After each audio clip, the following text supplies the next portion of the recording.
Hello friends, welcome to current with Kishan sir. આજે છે તારીખ 10 માર્ચ અને આજના લેક્ચરમાં 8, 9 અને 10 માર્ચનું કરંટ અફેર્સ જોઈશું. છેલ્લા 2 દિવસથી આપણું ડેલી કરંટ અફેર્સનો લેક્ચર નહોતો આવતો. એના પાછળનું કારણ એ જ હતું કે ભાઈ હોળી ગઈ, ધૂળેટી ગઈ અને તમને ખબર છે કે હું એકલો આ બંને ચેનલ ઉપર કામ કરું છું. તો કોઈક વખત મારે બહાર જવાનું થાય છે તો એ દિવસે મારા અથવામાં કોઈ કામ કરવા માટે હોતું નથી. એટલા માટે હું પછી 2 દિવસનું અને 3 દિવસનું પછી સાથે બનાવી દઉં છું. તો ટેન્શન નહીં લેવાનું, જ્યારે પણ ડેલી કરંટ અફેર્સનો લેક્ચર ન આવે તો એના 1 દિવસ પછી અથવા તો 2 દિવસ પછી એનું સાથે કરંટ અફેર્સ કરાવી દઈશ. ઓકે, તો આજના લેક્ચરમાં 8 માર્ચ, 9 માર્ચ અને 10 માર્ચ આ 3 દિવસનું કરંટ અફેર્સ જોઈશું. તો શરૂઆત કરીએ છીએ આજના લેક્ચરની. તો એમાં સૌથી પહેલાં આપણે ગુજરાતનું જેટલું પણ કરંટ અફેર્સ બન્યું છે 3 દિવસમાં એ આપણે જોઈ લઈએ. તો flame of forest very important છે. આ ફ્લેમ ઓફ ફોરેસ્ટ શું છે એ સમજાવું. તો જે આપણું સ્ટેચ્યુ ઓફ યુનિટી છે એ સ્ટેચ્યુ ઓફ યુનિટીની આજુબાજુ ઓકે કેસુડાની આખી ટૂર કરાવવામાં આવશે આ રીતના વાનની અંદર. તો કેસુડાની ટૂર છે જેને નામ આપ્યું છે ફ્લેમ ઓફ ફોરેસ્ટ. સમજીએ તો સ્ટેચ્યુ ઓફ યુનિટી ખાતે કેસુડા ટૂર થકી પ્રવાસીઓને અંદાજિત 65,000 કેસુડાના વૃક્ષોથી સમૃદ્ધ વિંધ્યાચલ પર્વતમાળામાં રહેલા અમૂલ્ય વન વારસાથી રૂબરૂ થવાનો અનેરો અવસર મળશે. તો જો તમે અત્યારે સ્ટેચ્યુ ઓફ યુનિટીના સફરે જાઓ છો, પ્રવાસે જાઓ છો, તો ખાસ કરીને આ ફ્લેમ ઓફ ફોરેસ્ટની જે આ સફર છે જેની અંદર જે કેસુડાના ફૂલો ઉગેલા છે, જે 65,000 કેસુડાના વૃક્ષો છે જે તમને વિંધ્યાચલ પર્વતમાળાની આજુબાજુ જોવા મળશે, તો એ સ્ટેચ્યુ ઓફ યુનિટીથી આ ટાઈપની વાનની અંદર તમે બેસીને આનું તમે દર્શન કરી શકો છો. તો જે લોકો અત્યારે જવાના હોય તો ખાસ કરીને આ ફ્લેમ ઓફ ફોરેસ્ટ છે એ ખાસ કરીને માણજો. ચલો વધીએ છીએ આગળ વાત કરીએ તો માનનીય પ્રધાનમંત્રી નરેન્દ્રભાઈ મોદી અને ઓસ્ટ્રેલિયાના પ્રધાનમંત્રી જેમનું નામ છે એન્થોની એલ્બેનીઝ એ ભારતની અંદર આવ્યા. એમાં પણ ખાસ ગુજરાતની અંદર આવ્યા. ગુજરાતની અંદર આવ્યા ત્યારે હોળીનો જે પ્રસંગ ચાલતો હતો એ દ્વારા હોળીના પ્રસંગ સાથે ઓકે જે ગલગોટાના જે ફૂલ છે એમથી સ્વાગત કરવામાં આવ્યું. હોળીના રંગથી તમે જોઈ શકો છો ભૂપેન્દ્રભાઈ પટેલ છે, આચાર્ય દેવવ્રતજી છે, એમની સાથે હોળી પણ રમી. સાથે સાથે આપણા અમદાવાદની અંદર જે સાબરમતી આશ્રમ આવેલો છે, જે ગાંધી આશ્રમ આવેલો છે, એની મુલાકાત પણ લીધી. એના પછી તમે જોશો તો આપણા દુનિયાનું સૌથી મોટું ક્રિકેટનું જે સ્ટેડિયમ છે જે અમદાવાદમાં આવેલું છે, નરેન્દ્રભાઈ મોદી સ્ટેડિયમ, તો એની અંદર ઓસ્ટ્રેલિયા અને ભારતની 4થા નંબરની ટેસ્ટ મેચ ચાલતી હતી, એમની અંદર પાર્ટિસિપેટ કર્યું. તો તમે જોશો તો ક્રિકેટ દ્વારા ભારત અને ઓસ્ટ્રેલિયાના મિત્રતાના 75 વર્ષની ઉજવણીમાં એ અહીંયા ભારતની અંદર આવ્યા હતા. તો આ વેરી ઇમ્પોર્ટન્ટ છે. ક્વેશ્ચન આમાંથી નીકળી શકે છે કે રિસેન્ટલી આપણે કયા દેશ સાથે ક્રિકેટમાં 75 વર્ષની જે સંબંધો છે એને આપણે ઉજવ્યા છે. તો આન્સર આવશે ઓસ્ટ્રેલિયા સાથે. અને એ અવસર ઉપર ઓસ્ટ્રેલિયાના જે પ્રધાનમંત્રી છે એન્થોની એલ્બનીઝ એ પણ અહીંયા આવ્યા હતા આ ટેસ્ટ સિરીઝની અંદર. જોકે આખી ટેસ્ટ સિરીઝ છે એમને નથી માણી, પણ ઓકે સ્ટાર્ટિંગમાં એ આવ્યા હતા અને કહેવાય છે કે નરેન્દ્રભાઈ મોદીએ જ ઓકે જે ક્રોસ છે મતલબ કે જે ટોસ છે એ ટોસ ઉછાળ્યો હતો. તો તમે જુઓ કે આ બધી ઘટનાઓ થઈ છે. આમાંથી લઈને એક્ઝામની અંદર સિમ્પલ ક્વેશ્ચન આ રીતના બની શકે છે કે રિસેન્ટલી આપણે કયા દેશ સાથે ક્રિકેટના 75 યર આપણે ઉજવ્યા છે, તો આન્સર આવશે ઓસ્ટ્રેલિયા સાથે. ક્લિયર? ચલો વધીશું આપણે આગળ વાત કરીએ. પ્રવાસન મંત્રી શ્રી મણુભાઈ બેરાના હસ્તે tourist footfall okay footfall dashboard યાદ રાખજો, વેરી ઇમ્પોર્ટન્ટ. આમાંથી ક્વેશ્ચન બની શકશે કે રિસેન્ટલી ગુજરાતમાં જે પ્રવાસન મંત્રી છે મણુભાઈ બેરા દ્વારા કયું ડેશબોર્ડ લોન્ચ કરવામાં આવ્યું છે, તો આતિથ્યમ. શું છે? આતિથ્યમ. તો આતિથ્યમ નામનું આ ડેશબોર્ડ લોન્ચ કરવામાં આવ્યું છે. આ આતિથ્યમનો સ્પેલિંગ તમે જોશો તો AATITHYAM છે અને એનું ફૂલ ફોર્મ પણ છે અહીંયા લખેલું છે, પણ મેં અહીંયા ગુજરાતીમાં એનું ફૂલ ફોર્મ લખેલું છે કે aggregate of accessible tourist information on tourism and hospitality of યાત્રા એન્ડ ગેર મેમરીઝ. ઓકે, તો વેરી ઇમ્પોર્ટન્ટ છે. આનું ફૂલ ફોર્મ પણ તમને એક્ઝામની અંદર બની શકે. ફરીથી રિપીટ કરું છું, સ્પેલિંગ જેવો AATITHYAM છે. જો એને કહીએ તો આતિથ્યમ કહેવામાં આવે છે. શું કહેવામાં આવે છે? આતિથ્યમ. અને ફૂલ ફોર્મ કહીએ તો aggregate of accessible tourist information on tourism and hospitality of યાત્રા એન્ડ ગેર મેમોરીઝ. એનું ગાંધીનગર ખાતેથી લોન્ચિંગ કરવામાં આવ્યું છે. ગુજરાતના મુખ્ય 109 પ્રવાસન સ્થળોને વિગતો સાથે આ આતિથ્યમ ડેશબોર્ડમાં રિયલ ટાઈમ ડેટા થકી પ્રવાસન નીતિ ઘડવામાં વધુ મદદ કરશે. તો ગુજરાતની અંદર જે જુદા જુદા પ્રવાસન સ્થળો આવેલા છે એવા મહત્વના 109 પ્રવાસન સ્થળોને આ ડેશબોર્ડની અંદર સામેલ કરવામાં આવશે.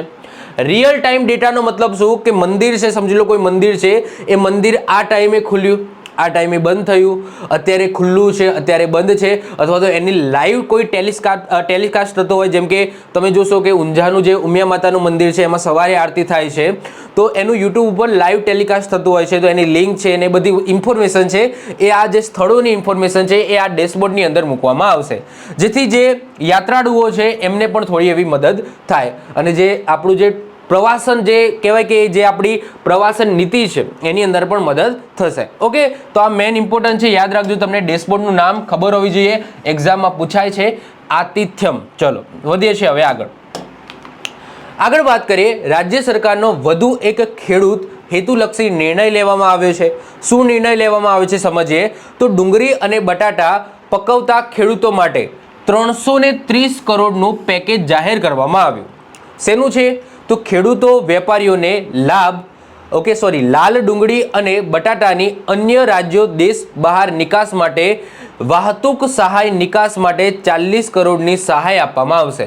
મતલબ કે આ કઈ રીતના છે કે કોઈ ખેડૂત છે જેને લાલ ડુંગળી અથવા તો બટાટા છે એ વાવ્યા છે, હવે એને ગુજરાતની અંદર સારો ભાવ નથી મળતો, મતલબ કે બીજા રાજ્યોની અંદર ખબર છે કે ત્યાં સારો ભાવ છે બટાટા અને ડુંગળીનો, તો એ રાજ્યમાંથી બીજા રાજ્યમાં લઈ જવા માટે જે મદદની જરૂર હોય તો એની અંદર જે સરકાર છે એ મદદ કરશે અને એમાં આટલા ટાઈપનું એટલે કે આટલા કરોડનું છે એ પેકેજ જાહેર કરવામાં આવ્યું છે. તો આ એક નાની એવી ઇન્ફોર્મેશન હતી, મને લાગ્યું તમારા સુધી પહોંચાડું. બીજી વસ્તુ કે બધાની હોળી તો સારી ગઈ, પણ જે લોકોની હોળી ખરાબ ગઈ છે એ છે ખેડૂતો. કારણ કે કમોસમી વરસાદ પડ્યો હોળીના દિવસે જ, અને જે ઘઉંનો પાક હતો એ ઘઉંના પાકની અંદર તમે જુઓ કે જ્યારે વરસાદ પડે છે કમોસમી તો એ બરબાદ થઈ જાય છે. તો જે ખેડૂતો છે એ ખેડૂતોની આજની મતલબ કે આ વર્ષની જે હોળી છે એ તો કહેવાય કે ખરાબ જ ગઈ છે. ઓકે, સારી ગઈ નથી. તો સરકાર દ્વારા એ દિવસે ફળફળિયું બહાર પાડવામાં આવ્યું હતું. તો કંઈક ઓકે આવું ફરીથી ન થાય અથવા તો થાય તો કયા કયા ખેડૂત દ્વારા પગલાં લેવા જોઈએ એ ટાઈપનું અહીંયા લખેલું છે. તો હું તમને વાંચીને સંભળાવું છું. તો રાજ્યમાં કમોસમી વરસાદની આગાહીના પગલે ખેડૂતો માટે સાવચેતી રૂપી પગલાં. શું પગલાં ખેડૂતોને લેવા જોઈએ આવું ભવિષ્યમાં થાય છે? તો ખેત ઉત્પાદિત પાક, ખેતરમાં કાપણી કરેલો પાક ખુલ્લામાં હોય તો તેને તાત્કાલિક સલામત સ્થળે ખસેડવાની કાર્યવાહી કરવી, અથવા તો પ્લાસ્ટિક અથવા તો તાડપત્રથી યોગ્ય રીતે ઢાંકી દેવું અને ઢગલાની ફરતે માટીની પાડો બાંધીને વરસાદનું પાણી ઢગલાની નીચે જતું રહે એ ટાઈપનું અટકાવવું. મતલબ કે ઢાંકી દેવું અને ચાર બાજુ માટીની પાડ કરી દેવી અને એ માટીની અંદર મતલબ કે ઢગલાની અંદર પાણી ન જાય એ રીતના એને કરવું છે. પછી આ સમયગાળા દરમિયાન જંતુનાશક દવા અને ખાતરનો ઉપયોગ ટાળવો જોઈએ. જંતુનાશક દવાનો કે ખાતરનો ઉપયોગ ન કરવો જોઈએ. જો વરસાદની શક્યતા જણાય તો એપીએમસીમાં ખેત પેદાશોને વેચાણ અર્થે લઈ જવાનું ટાળવું જોઈએ. સિમ્પલ વસ્તુ છે, તમે એપીએમસીમાં તમે કોઈ અનાજને લઈ જાઓ અને ટ્રાન્સપોર્ટમાં એ જતું હોય અને રસ્તામાં જ વરસાદ પડ્યો, ઓકે, તો આખો પાક છે એ બગડી જવાનો છે. તો વિક્રેતાઓએ ખાતર તેમજ બિયારણ પલળે નહીં તેની તકેદારી રાખવી. આમ તો ખેડૂતોને આ બધી વસ્તુ ખબર જ હોય છે, પરંતુ સરકાર દ્વારા આ રીતના કંઈક ફળફળિયું બહાર પડ્યું હોય તો આપણે વાંચવું જરૂરી છે. ચલો વધીએ છીએ આગળ. હવે વાત કરીએ કરંટ અફેર્સની. એમાં સૌથી પહેલો મોસ્ટ આઈએમપી કરંટ અફેર્સ કે રિસેન્ટલી ભારતના નવા CGA એટલે કે કમ્પ્ટ્રોલર જનરલ ઓફ અકાઉન્ટ્સ કોણ બન્યા છે? તો આન્સર શું આવશે? તો આન્સર આવશે SS દુબે બન્યા છે. કોનું સ્થાન લીધું છે? તો ભારતી દાસનું સ્થાન લીધું છે. જો બધા લોકોને અહીંયા પ્રોબ્લેમ થાય છે CAG અને CGA. તો નવા કોણ બન્યા છે? CGA બન્યા છે, CAG નથી બન્યા. CAG હજુ સુધી કોણ જ છે? તો ગિરીશચંદ્ર મુર્મુ જ છે. CGA નું ફૂલ ફોર્મ શું થશે? તો કમ્પ્ટ્રોલર એન્ડ ઓડિટર જનરલ થશે, જે આપણા ગિરીશચંદ્ર મુર્મુ છે. CGA નો મતલબ શું થશે? કમ્પ્ટ્રોલર જનરલ ઓફ અકાઉન્ટ્સ થશે. તો આપણે યાદ રાખવાનું છે, જે ભારતી દાસ હતા હવે કોણ બની ગયા છે? SS દુબે બની ગયા છે. કયા નંબરના? તો 28મા નંબરના બન્યા છે. તમને ખબર હોય તો નીતિ આયોગના નવા CEO હમણાં જ બન્યા હતા. કોણ બન્યા હતા? તો BVR સુબ્રમણ્યમ બન્યા હતા. આ પણ તમને ખબર હોવી જોઈએ, એક્ઝામની અંદર પૂછાઈ જાય એવો ક્વેશ્ચન છે. તો મોસ્ટ IMP યાદ રાખજો, ભારતના નવા ઓકે CGA કોણ બન્યા છે? તો SS દુબે બન્યા છે. આગળ વાત કરીએ, હાલમાં કમાન્ડરમાં નિયુક્ત થનાર પ્રથમ મહિલા IAF એટલે કે ઇન્ડિયન એરફોર્સ અધિકારી કોણ બની છે? તો આન્સર આવશે શાલિજા ધામી બની છે. આ ક્વેશ્ચન આપણે આગળ પણ કરી ગયા હતા, પણ એ વખતે ક્વેશ્ચન કંઈક આવો હતો કે પ્રથમ મહિલા ઇન્ડિયન એરફોર્સમાં અધિકારી બનનાર મહિલા કોણ હતી પ્રથમ? તો એમાં આપણે આ ક્વેશ્ચનની અંદર આન્સર લખ્યો હતો કે ભાઈ શાલિજા ધામી હતી. પરંતુ હવે એ શાલિજા ધામી છે એનું પ્રમોશન થયું છે અને એમના પ્રમોશનમાં એમને અધિકારીમાંથી ઓકે શું બનાવી દેવામાં આવે છે? તો કમાન્ડર બનાવી દેવામાં આવે છે. તો અત્યાર સુધી અધિકારી હતા પણ હવે કમાન્ડરની પોસ્ટ મળી છે. તો આ ક્વેશ્ચન ફરીથી ઇમ્પોર્ટન્ટ બની જાય છે. તો 2019માં શાલિજા ધામી પ્રથમ એરફોર્સ અધિકારી બની હતી, જેમને હવે કમાન્ડર પોસ્ટ ઉપર પ્રમોટ કરવામાં આવ્યા છે. સુખોઈ વિમાન ઉડાવનાર પ્રથમ મહિલા કોણ બની હતી? તો અવની ચતુર્વેદી બની હતી. રાફેલ ઓકે રાફેલ છે, તો રાફેલ ઉડાવનાર પ્રથમ ભારતીય મહિલા કોણ બની હતી? તો શિવાંગી સિંહ બન્યા હતા. તો ઇમ્પોર્ટન્ટ ક્વેશ્ચનો છે, યાદ રાખીશું. આવા ક્વેશ્ચનો એક્ઝામની અંદર પૂછાઈ જાય.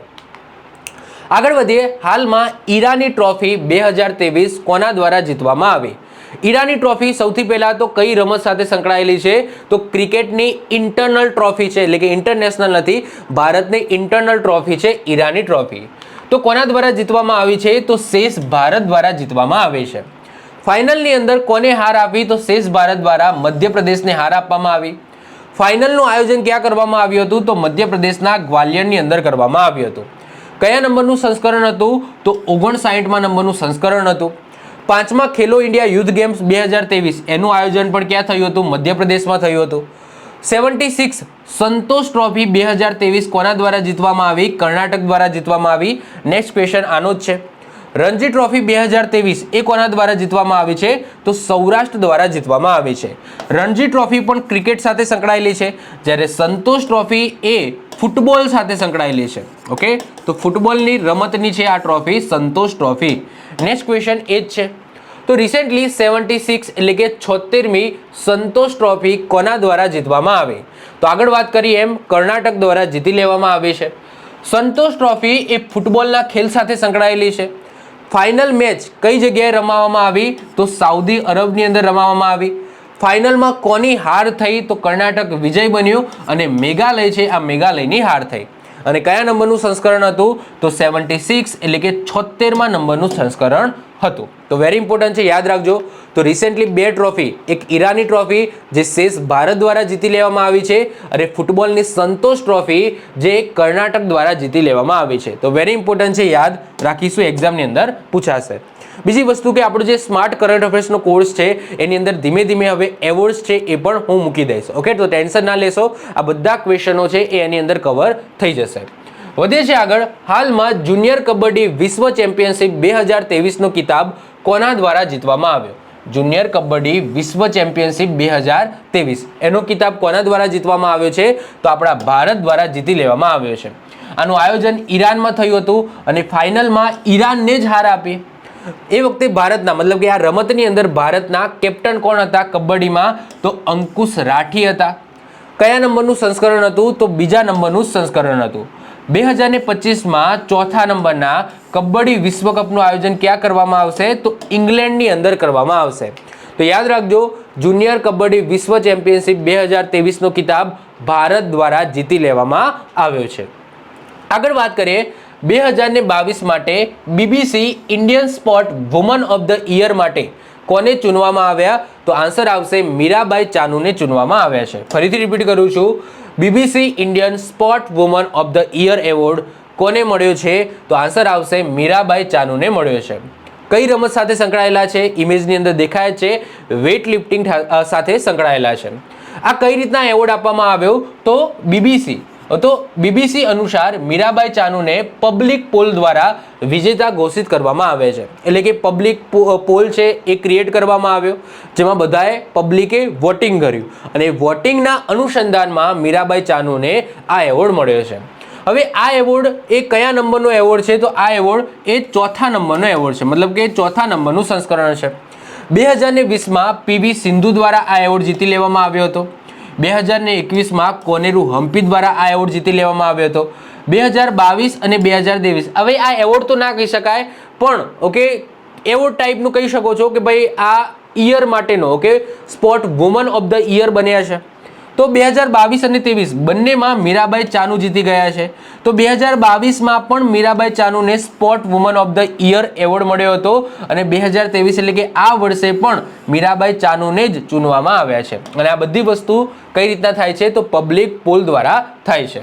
મીરાબાઈ ચાનુની વાત કરીએ તો ભારતમાં ઓલિમ્પિકના ઇતિહાસમાં વેટ લિફ્ટિંગની અંદર સિલ્વર મેડલ જીતનાર પ્રથમ ઓકે વેટ લિફ્ટર બની હતી. તો આ યાદ રાખજો, એટલે કે વેટ લિફ્ટિંગની અંદર સિલ્વર મેડલ જીતનાર ભારતની પ્રથમ મહિલા બની હતી. આ ઇમ્પોર્ટન્ટ છે, યાદ રાખીશું. ચલો વધીએ છીએ હવે આગળ. હવે જે રીતના નોર્મલ ખેલાડીઓ માટેનું હોય છે, હવે જે દિવ્યાંગ એટલે કે જે પેરા સ્પોર્ટ વુમન હોય છે એનો કોને મળ્યો છે? તો BBC Indian para sport woman of the year award કોને મળ્યો છે? તો એ મળ્યો છે ભાવિના પટેલને મળ્યો છે. તો ટોક્યો પેરા ઓલિમ્પિક 2020માં ભાવિના પટેલ દ્વારા સિલ્વર મેડલ જીતવામાં આવ્યો હતો, આપણા ગુજરાતના છે. રમત કઈ રમત સાથે સંકળાયેલા છે? તો ટેબલ ટેનિસ સાથે સંકળાયેલા છે. હવે ટેબલ ટેનિસથી તમને એક વસ્તુ યાદ આવશે કે 2022ની અંદર જે આપણા ભારતના ખેલ જગતનું સૌથી મોટો એવોર્ડ છે મેજર ધ્યાનચંદ ખેલ રત્ન પુરસ્કાર, એ કોને મળ્યો હતો?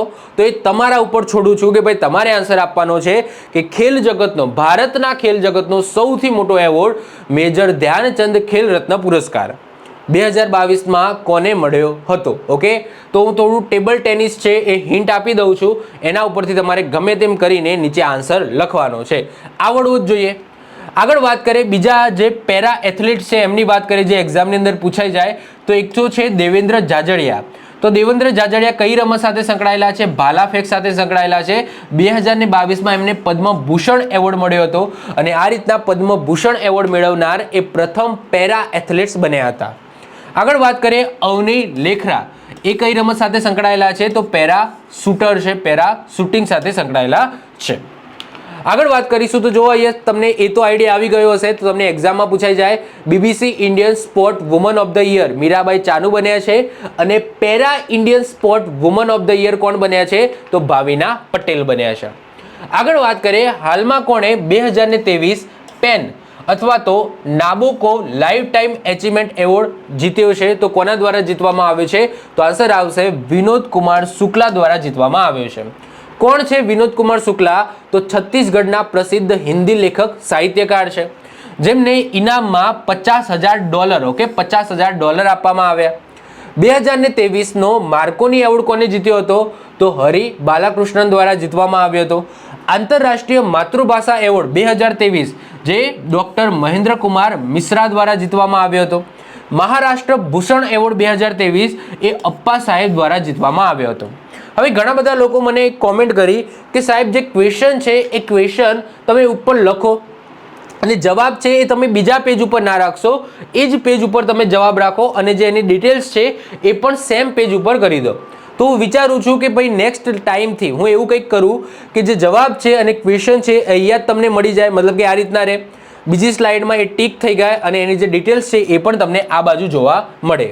તો હું એવું કંઈક કરી રહ્યો છું ઓકે, જેથી તમે આસાનીથી તમે એક જ સ્લાઇડમાં એક પ્રશ્ન છે એ ઇઝીલી કવર કરી શકો. ઓકે, તો ટેન્શન ના લેશો, હું એવું કંઈક કરી રહ્યો છું. હું નેક્સ્ટ લેક્ચરથી ઓકે આ ટાઈપનું કંઈક હું અરેન્જમેન્ટ કરીશ. ઓકે, તો આઈ હોપ સો આ તો ક્લિયર થઈ ગયું હશે. વધીએ છીએ આગળ. હાલમાં કઈ ભારતીય અભિનેત્રીને ઓસ્કર સમારોહ 2023માં એવોર્ડ આપવા માટે આમંત્રિત કરવામાં આવ્યા? તો આન્સર આવશે દીપિકા પાદુકોણને. તમને ખબર છે કે આ ટાઈપનો ક્વેશ્ચન આપણે આગળ પણ જોઈ ગયા હતા, જે કતરની અંદર જે ફૂટબોલ વર્લ્ડ કપ હતો એ ફૂટબોલ વર્લ્ડ કપની અંદર જે ટ્રોફી હતી એ ટ્રોફીનું અનાવરણ કરવા માટે પણ દીપિકા પાદુકોણને ચૂનવામાં આવ્યા હતા ભારત તરફથી અને પ્રથમ ભારતીય એક્ટ્રેસ બની ગયા હતા જેમને આ ટાઈપની જે ઇવેન્ટ છે એનું અનાવરણ કર્યું હોય. તો એ જ રીતના આજે ઓસ્કર એવોર્ડ થવાનો છે 95મા નંબરનો 2023માં, તો એની અંદર પણ દીપિકા પાદુકોણને બોલાવવામાં આવ્યા છે. આ મેં તમને કહી દીધું કે ભાઈ કતર આયોજિત ફિફા વિશ્વકપની ટ્રોફીનું અનાવરણ એ પણ દીપિકા પાદુકોણ દ્વારા કરવામાં આવ્યું હતું. ચલો વધીએ છીએ આગળ. હાલમાં ભારતના 81માં ચેસ ગ્રાન્ડ માસ્ટર કોણ બન્યા છે? જ્યારે પણ નવા આવે છે ત્યારે જૂના છે એ ભૂલી જવાનું, એ એક્ઝામની અંદર પૂછાશે નહીં. જો એક્ઝામની અંદર પૂછાય તો લેટેસ્ટ જ પૂછાય. તો 81માં નંબરના રિસેન્ટલી ચેસ ગ્રાન્ડ માસ્ટર કોણ બન્યા છે? તો એ બન્યા છે સયંતન દાસ. કોણ બન્યા છે? સયંતન દાસ બન્યા છે. પ્રથમ ગ્રાન્ડ માસ્ટર કોણ હતા? તો વિશ્વનાથ આનંદ હતા, જેમની ઓટોબાયોગ્રાફી છે માઇન્ડ માસ્ટર, જેમને 1991-92માં જ્યારે શરૂઆત થઈ હતી ભારતના સૌથી મોટા ખેલ પુરસ્કારની, એ વખતે નામ હતું રાજીવ ગાંધી ખેલ રત્ન પુરસ્કાર. તો એ પહેલો કોને મળ્યો હતો? આ વિશ્વનાથ આનંદને મળ્યો હતો. એના પછી એ વખતે રાશિ પણ કેટલી હતી? ઇનામની રાશિ 7.5 લાખ રૂપિયા હતી, 7.5 લાખ રૂપિયા હતી. પરંતુ હવે આગળ જતા નામ બદલાઈ ગયું છે. હવે થઈ ગયું છે મેજર ધ્યાનચંદ ખેલ રત્ન પુરસ્કાર. અને જે ઇનામની રાશિ છે, ઇનામ છે, એ પણ વધારી દેવામાં આવી છે, 25 લાખ રૂપિયા કરી દેવામાં આવ્યું છે. પ્રથમ મહિલા ગ્રાન્ડ માસ્ટરની વાત થાય તો એ બન્યા હતા એસ વિજયલક્ષ્મી બન્યા હતા. ચેસ દિવસ આપણે 20 જુલાઈએ મનાવીએ છીએ. ભારતની પ્રથમ ચેસ એકેડમી ક્યાં ખુલી છે? ભુવનેશ્વરની અંદર ખુલી છે. 44માં ચેસ ઓલિમ્પિયાડ 2022નું આયોજન ચેન્નઈ, ભારતમાં પહેલી વખત ચેન્નઈમાં કરવામાં આવ્યું હતું. મેસ્કોટ તમને પૂછાય તો યાદ રાખજો, શુભંકર પૂછાય તો હતું થંબી. અને વિજય કોણ બન્યું હતું? તો ઉઝબેકિસ્તાન વિજય બન્યું હતું. એશિયાઈ વુમન ચેસ ટુર્નામેન્ટ 2022માં વિજેતા પીવી નંદિતા બન્યા હતા. અને પુરુષની અંદર વાત કરીએ તો આર પ્રજ્ઞાનંદ બન્યા હતા. બંને ચેન્નઈથી બિલોંગ કરે છે. આગળ વાત કરીએ, હાલમાં 8મા રાષ્ટ્રીય ફોટોગ્રાફી એવોર્ડ સંમેલનમાં કોણે લાઈફ ટાઈમ એચિવમેન્ટ એવોર્ડથી સન્માનિત કરવામાં આવ્યા? રાષ્ટ્રીય ફોટોગ્રાફી એવોર્ડની વાત થાય છે, એની અંદર લાઈફ ટાઈમ એચિવમેન્ટ એવોર્ડથી કોને સન્માનિત કરવામાં આવ્યા? તો આન્સર આવશે સિપ્રા દાસને સન્માનિત કરવામાં આવ્યા છે. એ તમે જોઈ શકો છો. આ એવોર્ડ સૂચના અને પ્રસારણ મંત્રાલય દ્વારા આપવામાં આવે છે. આંતરરાષ્ટ્રીય માતૃભાષા એવોર્ડ આગળ આપણે વાત કરી ગયા, મહેન્દ્ર કુમાર મિશ્રાને મળ્યો છે 2023નો. આ યાદ રાખજો, ફોટોગ્રાફી માટેનો life time achievement award Sipra દાસને મળ્યો છે 2023ની અંદર. વેરી ઇમ્પોર્ટન્ટ છે, યાદ રાખીશું. આગળ વાત કરીએ, માર્ચ 2023માં પ્રથમ ભારતીય નૌસેના કમાન્ડર સંમેલનનું આયોજન કયા સ્વદેશી એરક્રાફ્ટ કેરિયર પર કરવામાં આવ્યું? તો આવશે one and only INS Vikrant ઉપર કરવામાં આવ્યું. અને બીજી વસ્તુ કે રિસેન્ટલી જે પ્રધાનમંત્રી આવ્યા હતા ઓસ્ટ્રેલિયાના, એમને આપણું જે INS વિક્રાંત છે, જે આપણું સ્વદેશી એરક્રાફ્ટ કેરિયર છે, એની પણ મુલાકાત લીધી. ઓસ્ટ્રેલિયા તમે જુઓ કે એક ટાપુ છે, ચારે બાજુથી ઘેરાયેલો છે પાણીથી, પણ ઓસ્ટ્રેલિયા દેશની અંદર કોઈ પણ એરક્રાફ્ટ કેરિયર નથી. ઓસ્ટ્રેલિયા જોડે એક પણ એરક્રાફ્ટ કેરિયર નથી, જ્યારે ભારત પાસે 2 એરક્રાફ્ટ કેરિયર છે. એક સ્વદેશી છે અને એક રશિયા પાસેથી લીધેલું છે. તો જુઓ, તો આપણું જે સ્વદેશી એરક્રાફ્ટ કેરિયર છે, અહીંયા પહેલી વખત સંમેલનનું આયોજન થયું છે, એટલા માટે આ ક્વેશ્ચન ઇમ્પોર્ટન્ટ બની જાય છે. તો રિસેન્ટલી ભારતીય નૌસેના કમાન્ડર સંમેલન છે, એનું આયોજન આપણું સ્વદેશી પોત એટલે કે એ હિન્દી શબ્દ છે, આપણે કહીએ આપણી ભાષામાં તો એરક્રાફ્ટ કેરિયર ઉપર, ઓકે, આનું આયોજન કરવામાં આવ્યું છે. ભારત પાસે અત્યારે હાલ કેટલા એરક્રાફ્ટ કેરિયર છે? તો 2 એરક્રાફ્ટ કેરિયર છે. એક તો INS વિક્રમાદિત્ય છે અને બીજું છે INS વિક્રાંત. આ INS વિક્રાંત છે એ સ્વદેશી છે. INS વિક્રાંત નામનું આગળ પણ આપણા જોડે આ રીતનું એરક્રાફ્ટ કેરિયર હતું, પણ એને શું કરી દેવામાં આવ્યું હતું? તોડી નાખવામાં આવ્યું હતું. અને એનું જે લોખંડ છે એ કોણ લઈ ગયું હતું? બજાજ કંપની લઈ લીધું હતું. અને એના પરથી એ લોખંડથી બાઇક બનાવવામાં આવ્યું હતું, જે INS એનું નામ આપવામાં આવ્યું હતું બજાજ V ફોર વિક્રાંત.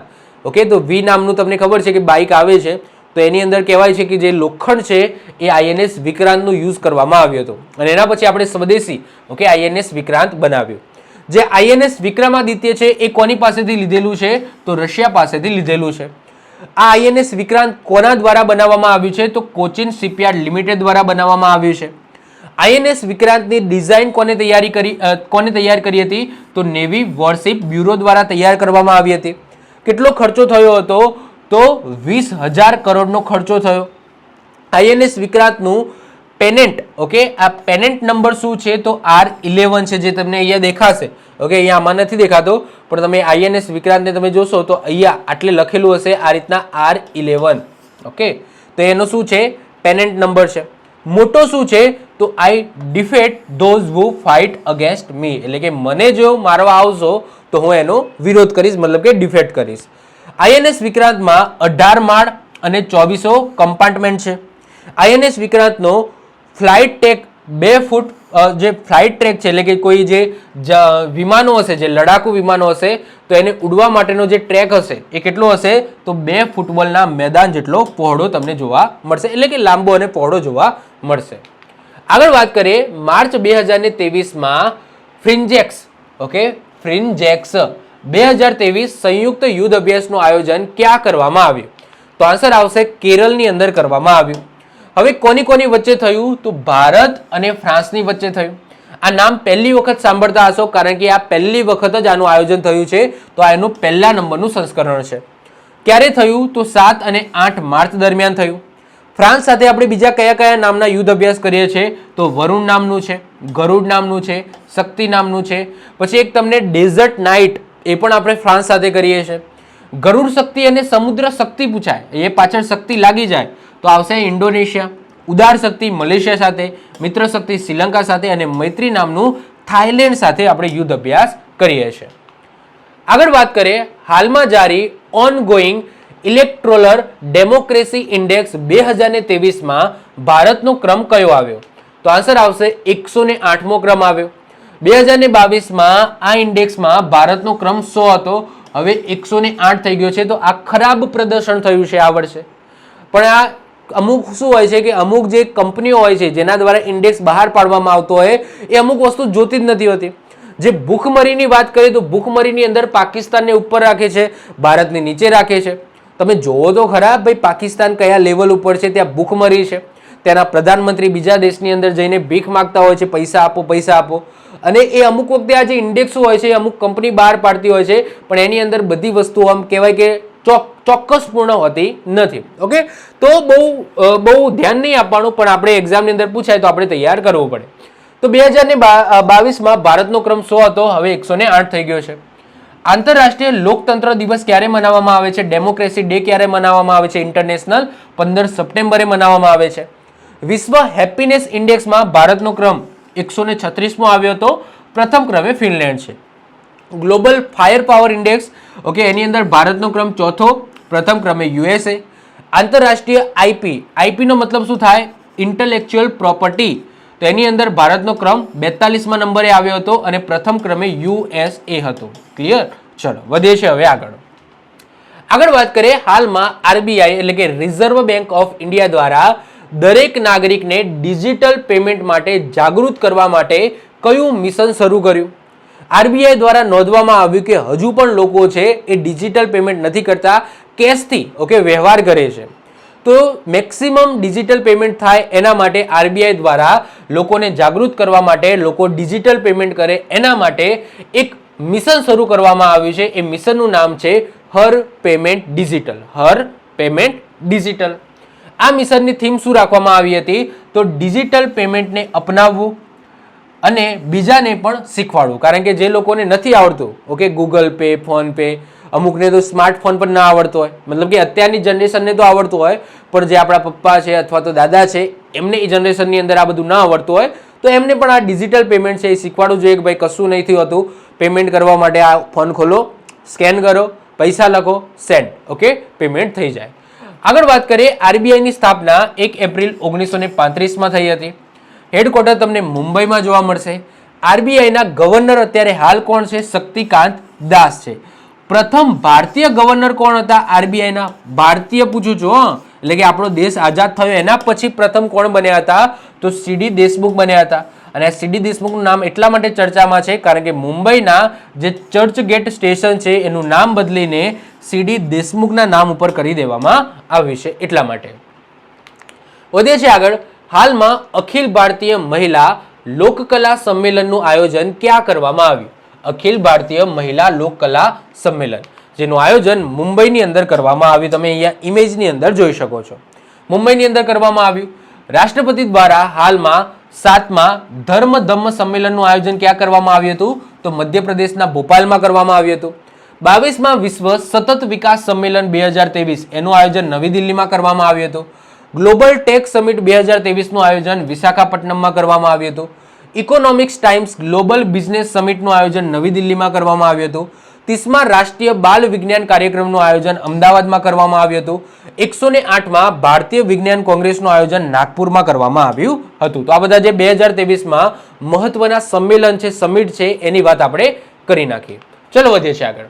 હાલમાં કયા રાજ્યની સરકારે એકલ મહિલા એટલે કે સિંગલ વુમન માટે સ્વરોજગાર યોજના શરૂ કરવાની ઘોષણા કરી?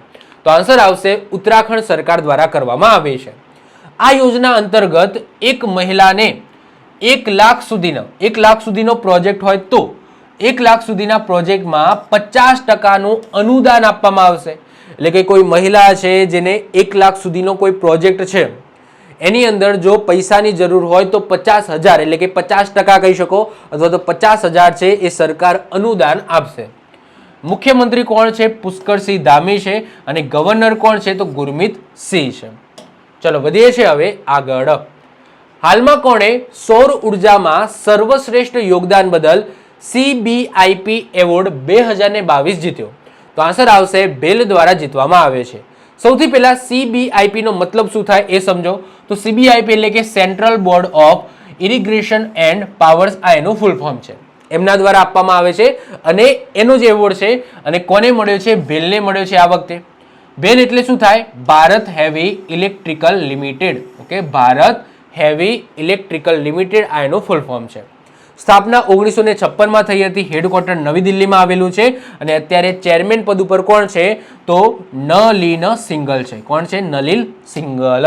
ઓકે, ચલો વધીએ છીએ આગળ વાત કરીએ. હાલમાં એશિયાઈ પ્રશાંત ક્ષેત્રનું સૌથી સ્વચ્છ અને સારું એરપોર્ટ કોને ઘોષિત કરવામાં આવ્યું? એશિયાની વાત થાય છે તો આખા એશિયામાં સૌથી સારું અને સ્વચ્છ એરપોર્ટ કયા એરપોર્ટને જાહેર કરવામાં આવ્યું છે? તો ભારતની અંદર દિલ્હીમાં આવેલું આંતરરાષ્ટ્રીય એરપોર્ટ જેનું નામ છે ઇન્દિરા ગાંધી આંતરરાષ્ટ્રીય એરપોર્ટ. ક્યાં આવેલું છે? દિલ્હીની અંદર આવેલું છે. તો એશિયન કાઉન્સિલ ઇન્ટરનેશનલ દ્વારા દિલ્હીના આંતરરાષ્ટ્રીય ઇન્દિરા ગાંધી એરપોર્ટને એશિયાનું સ્વચ્છ અને સુંદર એરપોર્ટ ઘોષિત કર્યું. ઇન્દિરા ગાંધી એરપોર્ટ સંપૂર્ણપણે સૌર અને હાઇડ્રો ઉર્જાથી સંચાલિત છે. ઓકે, આખું ઇન્દિરા ગાંધી એરપોર્ટ છે એ સૌર અને હાઇડ્રોનો મતલબ થાય પાણીથી જે ઉત્પન્ન થતી ઉર્જા એટલે કે હાઇડ્રો. તો સૌર ઉર્જા અને હાઇડ્રો ઉર્જાથી સંચાલિત છે. જો તમને એમ પૂછાય કે ભારતનું એકમાત્ર અથવા તો પ્રથમ સૌર ઉર્જા સંચાલિત એરપોર્ટ કયું છે? તો એ કોચીન એરપોર્ટ છે. ઓકે, તો કોચીન આંતરરાષ્ટ્રીય એરપોર્ટ છે એ સંપૂર્ણપણે સૌર ઉર્જાથી સંચાલિત ભારતનું પ્રથમ એરપોર્ટ છે. પણ સૌર અને હાઇડ્રો પૂછાય તો પહેલા નંબરે આવશે ઇન્દિરા ગાંધી. પછી તમને ખબર હોય કે રિસેન્ટલી કમળના આકારનું એક એરપોર્ટ છે એનું ઉદ્ઘાટન કરવામાં આવ્યું છે, જેનું ઉદ્ઘાટન પ્રધાનમંત્રી નરેન્દ્રભાઈ મોદી દ્વારા કરવામાં આવ્યું અને એ છે શિવમોગા એરપોર્ટ. કયું? શિવમોગા એરપોર્ટ, જેનું જે ટર્મિનલ છે એ ટર્મિનલ ઉપર આ રીતના કમળનું આકાર આ રીતના બનાવવામાં આવ્યું છે. એ મેં તમને ક્વેશ્ચન આગળ કરાવ્યો હતો. ચલો હવે તમારા માટે એક ક્વેશ્ચન કે આ શિવમોગા એરપોર્ટ છે એ ક્યાં આવેલું છે? કયા રાજ્યની અંદર તમને શિવમોગા એરપોર્ટ જોવા મળશે? ક્વેશ્ચન ઇમ્પોર્ટન્ટ છે, મેં આગળ કરાવેલો છે. થોડું એવું મેમરીને રિકોલ કરો અને યાદ કરવાની કોશિશ કરો કે આ શિવમોગા એરપોર્ટ કઈ જગ્યાએ આવેલું છે. આગળ વાત કરીએ. હાલમાં આંતરરાષ્ટ્રીય મહિલા દિવસ ક્યારે મનાવવામાં આવ્યો? તો તમને ખબર જ છે, રિસેન્ટલી 8 માર્ચ આંતરરાષ્ટ્રીય મહિલા દિવસ મનાવવામાં આવ્યો. થીમ શું રાખવામાં આવી હતી? તો થીમ રાખવામાં આવી હતી digit all innovation and technology for gender equality. Okay, innovation and technology for gender equality એ આ વર્ષની થીમ રાખવામાં આવી હતી આંતરરાષ્ટ્રીય વુમન દિવસ અવસરે. આવો ને આવો આપણે રાષ્ટ્રીય મહિલા દિવસ પણ મનાવીએ છીએ ભારત માટેનો, જે આપણે 13 ફેબ્રુઆરીએ મનાવીએ છીએ. આ વખતે એક બીજો પણ દિવસ હોય છે 13 ફેબ્રુઆરીએ, એ રેડિયો દિવસ તરીકે પણ આપણે મનાવીએ છીએ. 13 ફેબ્રુઆરીએ જ કેમ? કારણ કે સરોજિની નાયડુ છે, આ સરોજિની નાયડુની જન્મજયંતિ આવે છે. ક્યારે? 13 ફેબ્રુઆરી. તો સરોજિની નાયડુ એમની જન્મજયંતિ ઉપર આપણે રાષ્ટ્રીય મહિલા દિવસ મનાવીએ છીએ. ઓકે, હવે આ ટાઈપનું ફળફળિયું મને જોવા મળ્યું કે ભાઈ મહિલાઓ માટે અત્યારે કઈ કઈ યોજનાઓ, કઈ કઈ સ્કીમો ચાલે છે. તો અક્ષર થોડા નાના હશે તો કદાચ તમને નહીં વંચાય, પણ હું વાંચીને સંભળાવું છું. તો એક તો નેશનલ રૂરલ લાઇવલીહુડ મિશન ચાલે છે, જે અંતર્ગત મહિલાઓને સશક્તિકરણ અને આર્થિક વિકાસ માટે 210 કરોડની જોગવાઈ કરવામાં આવી છે. પછી દીનદયાળ ગ્રામીણ કૌશલ યોજના ચાલે છે, જેમાં 5000 જેટલી મહિલાઓને ડાયમંડ વર્કની અને બીજી મહિલાઓને જુદા જુદા કૌશલ માટે તાલીમ આપવા 23 કરોડની જોગવાઈ કરવામાં આવેલી છે. પછી એક મુખ્યમંત્રી માતૃશક્તિ યોજના ચાલે છે, જે અંતર્ગત સગર્ભા માતાને 1000 દિવસ સુધી પ્રતિ માસ પ્રતિ લાભાર્થી 2 કિલો ચણા, 1 કિલો તુવેર દાળ, 1 કિલો સિંગ તેલ આપવામાં આવે છે, જેના માટે બજેટમાં 214 કરોડની જોગવાઈ છે. પછી એક છે દૂધ સંજીવની યોજના, જે અંતર્ગત આદિવાસી અને વિકાસશીલ તાલુકામાં આશરે 13 લાખ બાળકો સગર્ભા ધાત્રી માતાઓને પેસ્ચ્યુરાઇઝ્ડ ફ્લેવર્ડ દૂધ આપવા બજેટની અંદર 126 કરોડની જોગવાઈ છે. પછી ગંગા સ્વરૂપા યોજના, જે અંતર્ગત વિધવા બહેનોને આર્થિક મદદ કરીને સામાજિક સુરક્ષા પૂરી પાડવા અંદાજપત્ર એટલે કે બજેટમાં 1897 કરોડની જોગવાઈ છે. પૂરક પોષણ યોજના, જે અંતર્ગત 3 થી 6 વર્ષના બાળકોને આંગણવાડીમાં ગરમ નાસ્તો અને ભોજન તથા બાળકો અને સગર્ભા ધાત્રી માતાઓને ટેક હોમ રાશન પૂરું પાડવા માટે 1063 કરોડની બજેટમાં જોગવાઈ કરવામાં આવી છે. પૂર્ણા યોજના, જે અંતર્ગત 15 થી 18 વર્ષની કિશોરીઓ માટે પૂરક પોષણ એટલે કે ટેક હોમ રાશન પૂરું પાડવા માટે 368 કરોડની જોગવાઈ છે. કુંવરબાઈનું મામેરું યોજના, જે અંતર્ગત આ વખતેના બજેટમાં અનુસૂચિત જાતિ અને વિકસિત જાતિની કન્યાઓને સહાય માટે 54 કરોડની જોગવાઈ કરવામાં આવી છે. પછી સંકલિત ડેરી વિકાસ યોજના, જે અંતર્ગત આદિજાતિની જે 15000 જેટલી મહિલાઓ છે પશુપાલકોને સહાય આપવા માટે 34 કરોડની જોગવાઈ છે. એટલે કે એવી મહિલાઓ જે પશુપાલન સાથે સંકળાયેલી છે એમને 34 કરોડની જોગવાઈ છે, મતલબ કે બજેટની અંદર. પોષણ સુધા યોજના એ અંતર્ગત શું છે તો આદિજાતિ વિસ્તારમાં સગર્ભા અને ધાત્રી માતાઓને પોષણને સુબદ્ધ કરવા માટે 133 કરોડની જોગવાઈ છે. મતલબ કે આ બધી યોજનાઓ છે અને આ અંતર્ગત આ વખતેના બજેટની અંદર ગુજરાતમાં કેટલા પૈસા ફાળવવામાં આવે છે મહિલાઓના કાર્યો માટે એ બધાનું આખું લિસ્ટ છે. આ પીડીએફ આપી દઈશ તો ત્યારે તમે શાંતિથી એને ઝૂમ કરીને વાંચી લેજો. અત્યારે નહીં દેખાતું હોય પણ મેં વાંચી ગયો છે. ઓકે, તો આ સાથે આપણું આજનું એટલે કે 3 દિવસનું સંપૂર્ણ કરંટ અફેર્સ અહીંયા પૂરું થાય છે. આઈ હોપ સો તમને વિડીયો ગમ્યો હશે. વિડીયો ગમે તો વિડીયોને લાઇક કરી દો, મિત્રો સાથે શેર કરી દો. જો તમે આ ચેનલ પર નવા હો તો ચેનલને સબસ્ક્રાઇબ કરીને બાજુમાં રહેલું બેલ આઇકન દબાવી દો, જેથી કોઈ નવો વિડીયો અપલોડ કરું તો એની નોટિફિકેશન તમને મળતી રહે અને તમારો કોઈ પણ વિડીયો મિસ ના થાય. તો મળીશું નેક્સ્ટ લેક્ચરમાં. Bye all.